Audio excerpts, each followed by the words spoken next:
After a long hiatus, Coffee and Chaos is back. And what better way to come back than to travel back to the age of dinosaurs? We're at Jurassic Alcove, and we're going to speak with its owner and operator, Dominic Bianco. Just a moment.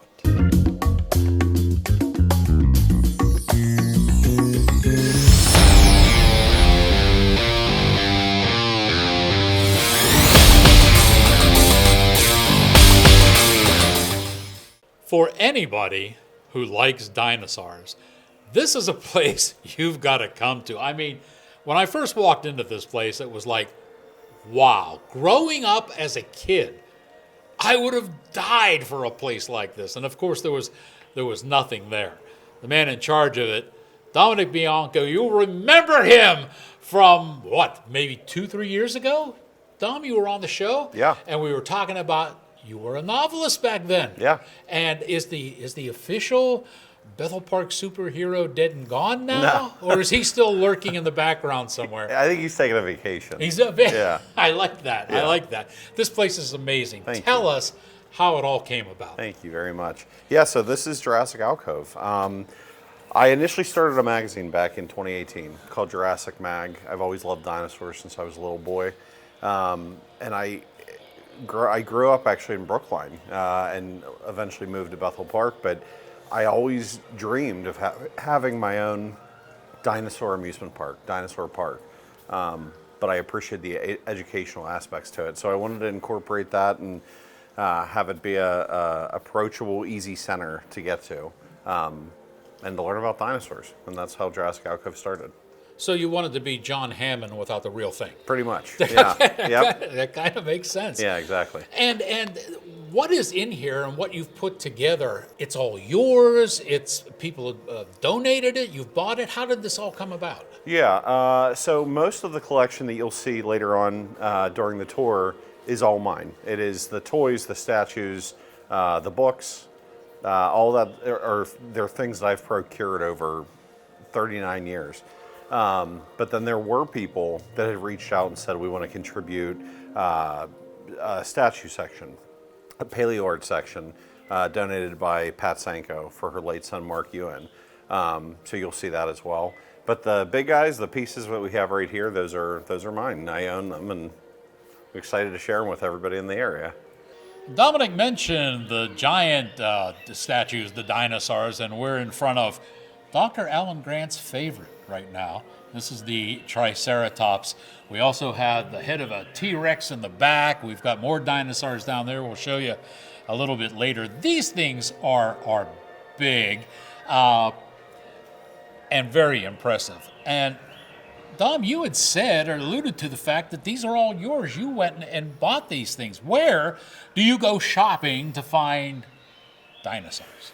Yeah, so when I had mentioned about starting the magazine back in 2018, I started working with a company called Design Toscano. Really great statuary company. And we did a social media initiative called the Jurassic Journey, where the first dinosaur in here is this little Tyrannosaurus Rex. But I had reached out to them, and we had such a good experience. I said, all of your pieces should be shown the way that we got to show the baby T-Rex. So I started looking into what other pieces they had and was really pleased with everything that they had. So I made a move, I purchased them, and was able to display them within Jurassic Alcove. Well, this actually looks pretty impressive on here. It's one of the more impressive parts of, and it's probably the first thing you notice when you walk into the door on this thing. There's a little story about the Stegosaurus. Yes. Okay. Why don't you tell us about that? Yeah, so all of these pieces have been somewhat customized by me and by others that have helped with Jurassic Alcove.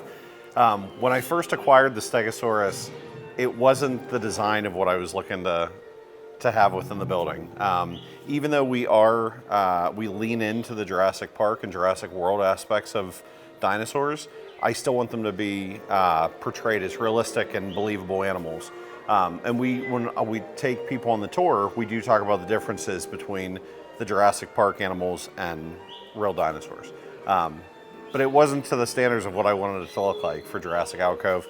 And I luckily had a friend that actually is currently opening Epic Universe in Universal Studios Oh. come up and repaint the sculpture for me. It looks great. The lighting on this thing. Did you have help with this, or was this all you? No, this was all me. That's impressive, man. Thank the you.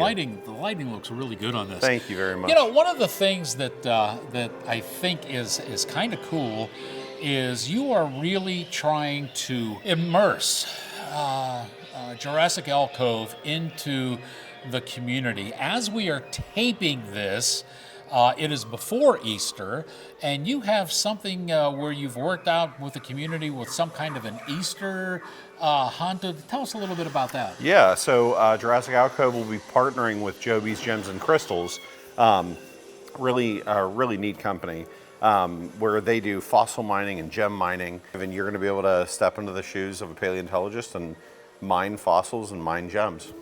Where are they going to do this? So they're going to be setting up their sifters outside. They'll be under tents, and then you'll be able to come in here and experience an Easter egg, dinosaur egg, Easter egg hunt. Now, are you going to plant something out there, or is it Yeah. just luck as luck can be? Now everybody will go away with something for Easter. Oh, see, that's pretty good. Now, Yeah. you got an age restriction on that, or? No, Oh, so I can come up and dig too. if you would like to, absolutely, See, yeah. I like this kind of stuff. Yeah. This is good. So, you know, obviously, when you have something like this going on, it seems to be a natural thing to hook up with some of the schools in the area. Maybe do a little field trip or something Sure. to the alcove here. But have you done that yet? Are you planning to do that? Have any schools responded to you as saying yes, we want to be there? Yeah, it's been really very flattering and overwhelming. I always tell everybody I'm not a paleontologist. I'm just a fan of dinosaurs and a fan of science. But yeah, we have had schools reach out to us, several within the area, which is great. And then I actually have gotten to go and speak at South Park Elementary and do some dino facts with them too. How'd that go over? It was wonderful. Yeah? Yeah, they had a blast. Cool. Now, you had mentioned paleontologists and that you are not one. Right. However, there have been at least a couple of paleontologists who have talked with you and had maybe a little bit of input into this. Want to tell us about them? Yeah, absolutely. I consider myself very, very lucky in the sense that I've gotten to interview Dr. Jack Horner. I've gotten to interview Dr. Steve Bersati, Dr. Paul Sereno. All of these people are pioneers in their field, and whereas most kids look up to sports figures, I looked up to these paleontologists as a child. So getting to interview them and speak with them has been one of the neatest experiences of my life. But I make sure that I tell everybody that comes in as a guest to Jurassic Alcove that I ask them the same questions that I would ask our paleontologist friends. So I say, what's your favorite dinosaur? And I say, what is the one mind-blowing fact about dinosaurs that you can't believe to a paleontologist? And I've gotten some really great answers. So, what was the most unique thing you learned from talking to these guys that you didn't know before? So this is a fact that I share with everybody because I think it's to think about is hard to process. Our trees are coming down on the Yeah, I back. heard that. Yeah, but that on Earth's timeline, human beings are closer to a Tyrannosaurus Rex than Stegosaurus was to a Tyrannosaurus Rex. That's interesting. In popular media, we see Stegosaurus and T-Rex facing off, and it's swinging at that iconic tail at the T-Rex. But in reality, Tyrannosaurus Rex and Stegosaurus never met. Stegosaurus was in the Jurassic period, T-Rex was in the Cretaceous period. 65 million years separates humans from T-Rex, and 70 million years separates T-Rex to a Stegosaurus. There wasn't any time they overlapped at all? There was no time that they overlapped. Yeah. That's interesting. So that's probably the most interesting one. Dom mentioned paleontologist, and you know, I think every kid that liked dinosaurs at one point or another thought, I'd like to be a paleontologist, until they saw all the science involved and then said, maybe not. So a CPA is starting to look a little bit better. But this is the paleontologist tent. And Dom, this is kind of interesting and fascinating. Since you were able to talk to paleontologists, did you set this up according to their parameters, and how did that all come about? Partially, yeah. Everything within the tent is something that would have been used by paleontologists a longer time ago. Does that include this overhead projector? Yeah, exactly. Now it's gotten exponentially more sophisticated. But back in the day, what I found interesting was these individuals, these paleontologists, going out and utilizing what they could, carrying what they could, putting it on their back, and setting up, for lack of a better term, an extended camping trip to find dinosaurs and to provide them to us. So any kind of tools that they would use to help with that, they would use. So I have everything from pickaxes and rollers to even denture tools and toothbrushes, something that would help all with. hanging from the roof Yeah, here. exactly. Yeah, and a spatula. Yes. You can't go on a dinosaur hunting without stopping at Spatula World first and getting your own spatula. Yeah. Now, probably one of the more famous, possibly infamous, depending on your point of view, dinosaur hunters, of course, was Carnegie. Yes. And oddly enough, we happen to have a museum in town called the Carnegie Museum. Yes. And in addition to all the other people we've talked about that you've teamed up with, you have some ties with the museum as well. Tell us about that. I do. Well, first of all, I've been a fan of the museum since I was 7 years old, 6 or 7 years old. My parents were always very integral about nourishing me and my sister's love of whatever we were trying to pursue. So mine was always dinosaurs. They would take us to different nature spots like the Pittsburgh Zoo and PPG Aquarium, or Living Treasures, or the Carnegie Museum. So I always really was connected to the Carnegie Museum. Then as an adult, when I started Jurassic Mag, I was able to interview Dr. Matt Lamana, which was unbelievable, really, really fascinating, a pioneer in his field. Maybe explain to the audience Oh, who sure. he is. Yeah, so Dr. Lamana is with the Carnegie Museum. He's responsible for several finds, and on zoo, I can't remember exactly which dino, it might be an oviraptor, of finding that. Really fascinating guy, very approachable, and I've gotten to interview him. And then Joe Sajak, who is a scientific vertebrate paleontology preparator for the Carnegie Museum, visited and was really impressed with Jurassic Alcove. He really enjoyed that we were able to have fun and science and paleontology all kind of wrapped into one space. So, do you at all miss the giant, wrongly drawn, painted Tyrannosaurus mural in the back of the... Every day, yeah. The wrongly drawn, yes. It has Yes. 3 fingers. Yes. Yep. I used to stare at that thing for hours with the skeleton. Yeah, I think it was a great piece. And we actually have a little magnet of it here. The refrigerator magnet? Yeah. Yeah, I bought those too. Yeah, it was Cool stuff. Absolutely. But what's really cool, and I just told a family this the other day, we were talking about Dinosaur Hall opposed to Dinosaurs in Their Time now. Dinosaurs in Their Time reopened in the early 2000s and showed every dinosaur in an extremely scientifically accurate position, which is great to see. I was asked this question before as to why I was doing this space. And I always said it's to be a supplementary place for Carnegie Museum, a place which we all love, and to be able to delve in and look at more scientific facts there. The Carnegie does an unbelievable job of laying everything out and showing you how those dinosaurs may have looked in their natural settings now. You know, that's a key point, and I know I don't want to get into the weeds, the scientific weeds too much, but I'll get your opinion on this. There are a lot of these dinosaur skeletons, not just at the Carnegie, but everywhere, are put together, and the actual bones that they find sometimes is 30% or less, and the rest of how they're constructing it is all conjecture. And so are you comfortable with where they're at right now, or do you think there's still some things where they don't have this right? That's a really neat question. I put my again, and I said it earlier, I'm not a paleontologist, so I put my trust and faith into paleontologists who work in the field every day. My purpose is just to get people kind of pumped, excited, and to see those dinosaurs. Having said that, there are definitely pieces where, just like anybody else can say, I disagree with the way that this stance was, or this osteoderm placement on this one. But I think that's kind of the fun of paleontology, is that yes, there's a science. It's majorly scientific, but the idea that we can kind of guess and speculate what they look like and how they would have behaved is really fascinating. Well, you had dinosaurs at one point. Everybody thought they were cold-blooded. They were reptiles. They kind of moved away from that now. There was a bird phase where they thought they were more related to birds, and that seems to be going away too. Now they're accepting dinosaurs more as warm-blooded creatures, and possibly even creatures that herded together and what have you, and not individual, creatures that ruled the earth.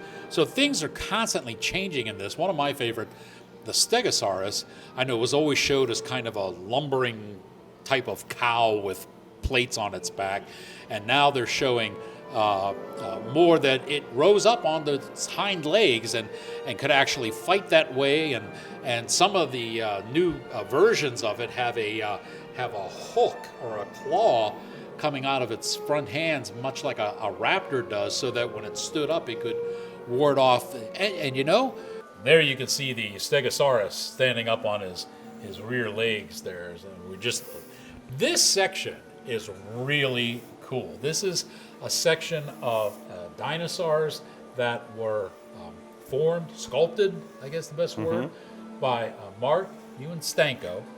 And Don, why don't you tell us who he is and how you came in possession of all of these statues? Sure. Yeah, this has rapidly became one of my favorite spots within the space.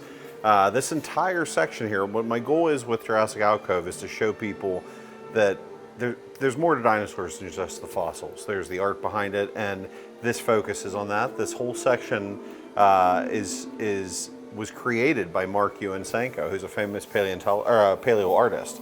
His mother reached out to me about a year ago. Her name's Pat Stanko. She's 93 years old. I always tell every person that comes through, 93-year-old Pat Stanko reached out and explained that her son, Mark Ewan, was a paleo artist from the South Fayette area. He had since passed away in 2020, but she wanted to be able to share his artwork with other dino lovers. I call us all the Jurassic fam, and she wanted to share his love of dinosaurs and artwork with the Jurassic fam. But Mark Ewan he worked at the Museum of the Rockies in Colorado, which is a very famous dinosaur museum, and was a very passionate paleo artist. And so these were just donated to you? Yes.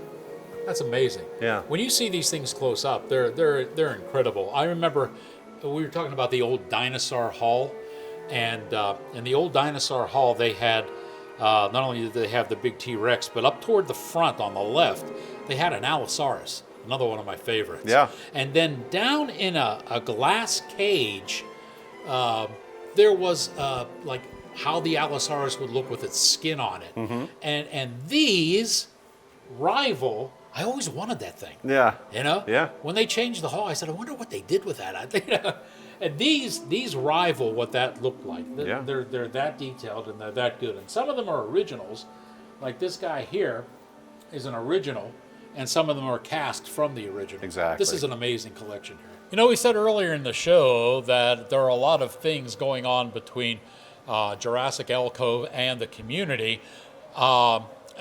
Interactive things, but this entire place is rather interactive, and while there's no age limit, because I've been playing with all of them while I've been here, certainly this is designed more for little guys that want to come in and have some dino fun. Dom, we are in the middle of the activity center.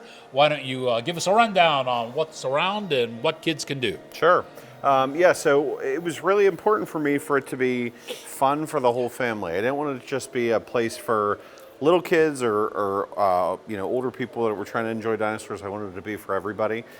So one of the things I think was so important was to have a really cool dino dig pit, and that's what we have right here. This is a way for kids to get in and brush off dinosaur bones exactly the same way a real paleontologist would.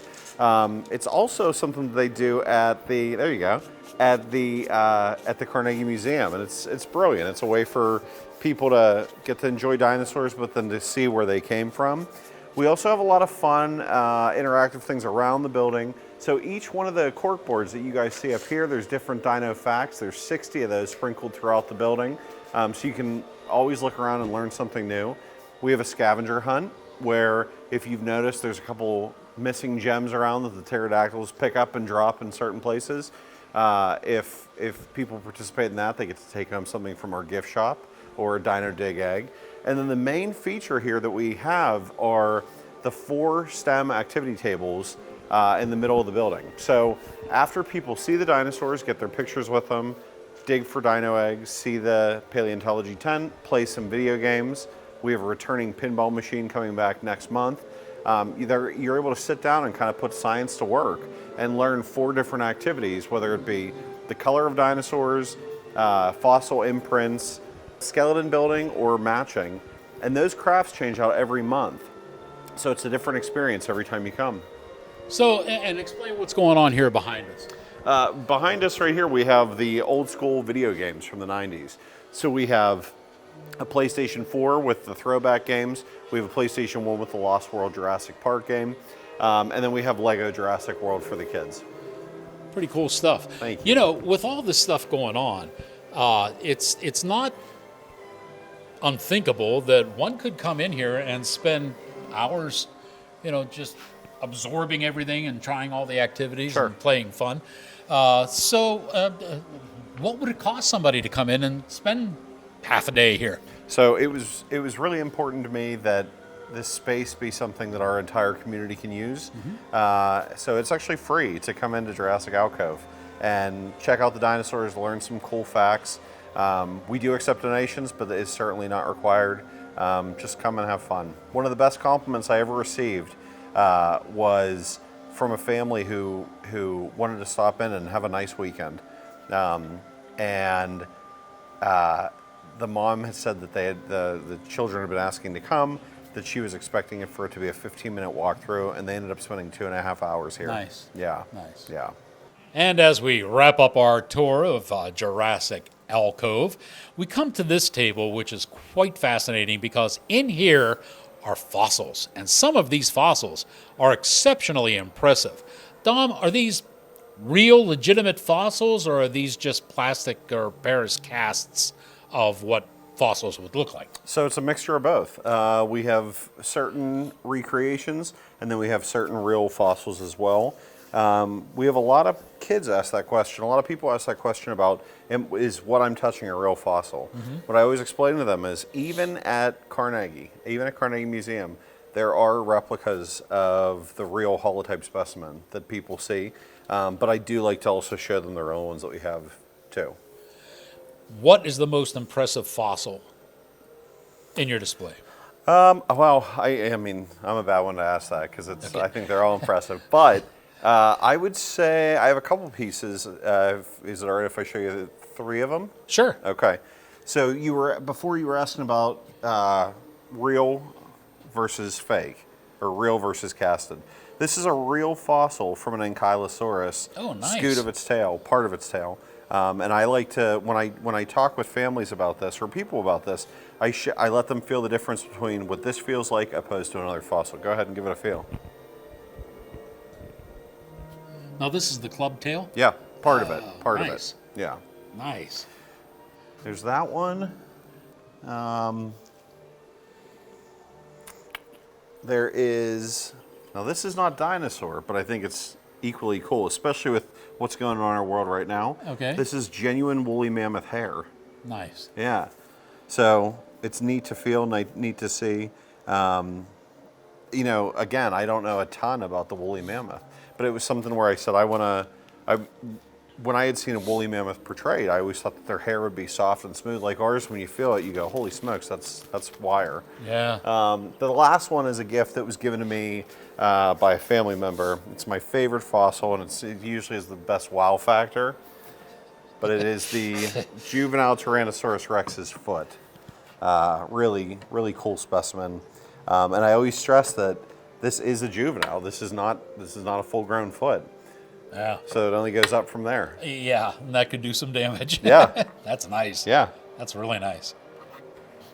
All right, let's end this on another delve into the scientific world. We had talked earlier in the show about different controversies and how things had changed. And as we look at this baryonyx here, I know we see nice jaws and teeth hanging out, and even as we look at this skeleton over here. But one of the bigger controversies nowadays are lips.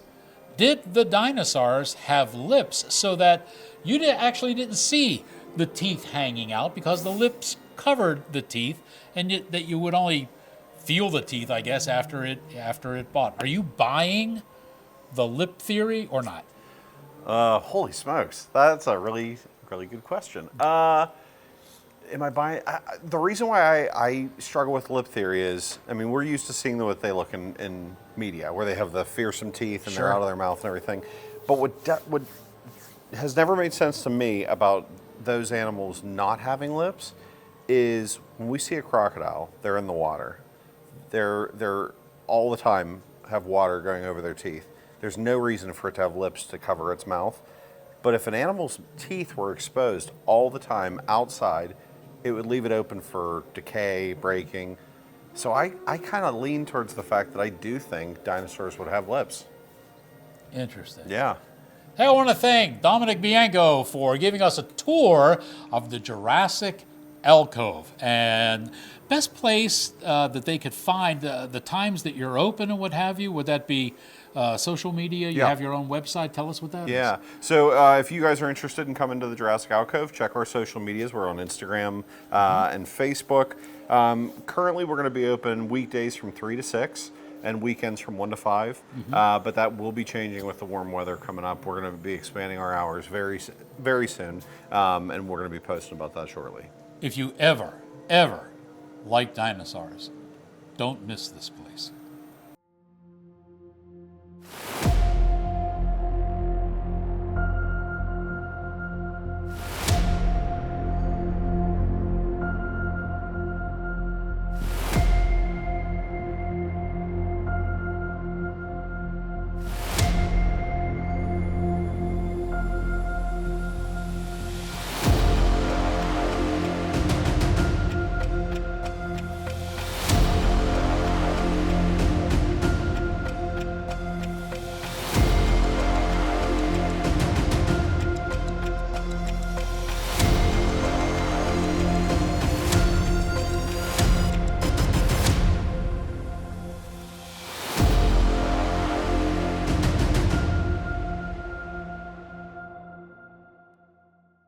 Thanks once again to Dominic Bianco for giving us this grand tour of Jurassic Alcove. Don't forget that you can check online both Facebook and Instagram for times when this place is open. I'm telling you, you come here once, you're going to want to come back. There's that much to do.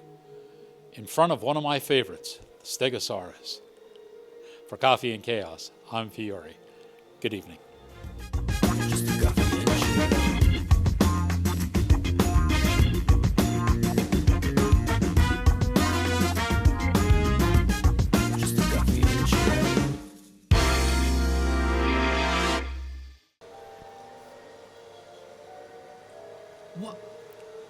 What species is this?